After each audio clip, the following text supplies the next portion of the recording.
आपल्या रोजच्या विचारावरती watch your thoughts, आपले विचार हे खूप महत्वाचे आहेत. त्याच्यातनं दिशा आपल्या शब्दांची ठरते. शब्द आहेत त्यातनंच आपल्या कृती ठरतात.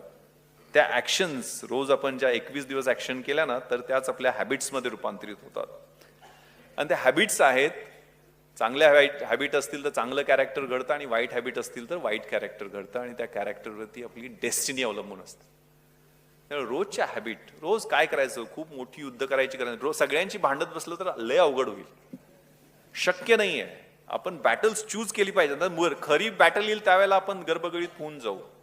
आपले समोरची जी बॅटल्स आहेत ती वाईजली चूज केली पाहिजे. सुन जू नावाचा एक युद्धशास्त्रज्ञ आहे. इसवी सन पूर्व 522 साली त्यांनी आर्ट ऑफ वॉर नावाचं पुस्तक लिहिलं. 170 पानाचं छोटंसं पुस्तक आहे. त्यात तो म्हणतो की if you know your self, knowledge, कारण नॉलेज इन्व्हेस्टमेंट आहे. तुमच्या बिझनेसची